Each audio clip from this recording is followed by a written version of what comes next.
মাথা কেটে ফেললে যে কোনো প্রাণীরই মৃত্যু হয়, এটাই স্বাভাবিক। কিন্তু জানলে অবাক হবেন যে আমাদের আশেপাশে এমন দুটি প্রাণী রয়েছে যাদের মাথা কেটে ফেললেও তাদের মৃত্যু হয় না। এমনই অবিশ্বাস্য ক্ষমতার অধিকারী প্রাণী দুটি সম্পর্কে বিস্তারিত জানাচ্ছেন পলাশ খান।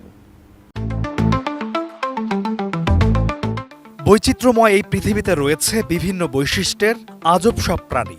এদের কারো কারো রয়েছে অবিশ্বাস্য কিছু ক্ষমতা। তার মধ্যে সবচেয়ে বিস্ময়কর হলো মাথা কেটে ফেলার পরও কোনো প্রাণীর বেঁচে থাকার ক্ষমতা। শুনে নিশ্চয়ই অবাক লাগছে, ভাবছেন এমনটাও কি সম্ভব? আজ আমরা এমন ক্ষমতাধর দুটি প্রাণীর সম্পর্কে নতুন কিছু জানব। আমাদের সবারই অতি পরিচিত একটি পতঙ্গ হচ্ছে তেলাপোকা। কিন্তু জানেন কি, এই প্রাণীর মাথা কেটে পড়ে গেলেও সে বেঁচে থাকে। মুন্ডুহীন হয়ে বেঁচে থাকার পাশাপাশি হাঁটাচলাও করতে পারে এই আজব প্রাণী।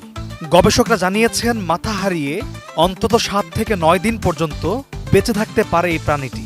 এরপর মূলত মুখ না থাকায় খেতে না পেরে মৃত্যুর কাছে হার মানতে হয় তাকে।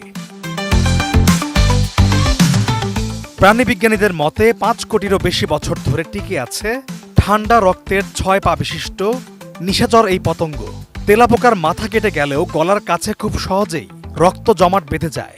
তবে মাথা কাটা তেলাপোকার শরীর ২০ দিনের মধ্যে ব্যাকটেরিয়া কিংবা ভাইরাস দ্বারা সংক্রমিত হওয়ার সম্ভাবনা থাকে। তাই মাথা কেটে যাওয়ার পর থেকেই ধীরে ধীরে মৃত্যুর দিকে এগিয়ে যায় তাদের জীবন। এই প্রাণীর আরেক অবিশ্বাস্য ক্ষমতা হলো কয়েক সপ্তাহ ধরে খাবার না খেয়েও বেঁচে থাকতে পারে এরা। তবে পানি ছাড়া কেবল সপ্তাহখানেক বাঁচতে পারে তেলাপোকা। ঠিক এমনই আরেক অতি পরিচিত প্রাণী হচ্ছে মাছি। নোংরা কিংবা মজাদার যে কোনো খাবারেই উড়ে গিয়ে বসে পড়া যার নিত্য স্বভাব। এই প্রাণী কোথাও বসলেই তার সামনের কিংবা পেছনের পা দিয়ে নিজের দেহটি ক্রমাগত ঘষতে থাকে। তবে আজব ব্যাপার হলো, পা দিয়ে নিজ দেহ ঘষতে ঘষতে কখনো কখনো এরা ভুলবশত নিজের মাথাটাই আলাদা করে ফেলে। তবে মাথা আলাদা হলেও কিন্তু এই প্রাণীটি সঙ্গে সঙ্গে মরে যায় না, কারণ এদের মস্তিষ্ক থাকে পিঠে।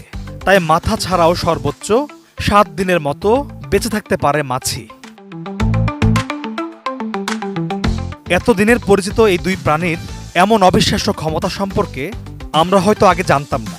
তবে নতুন করে জানার পর এখন থেকে হয়তো এদেরকে বিশেষ প্রাণী হিসেবে মূল্যায়ন করতে বাধ্য হবে সবাই। পলাশ খান, এটিএন নিউজ।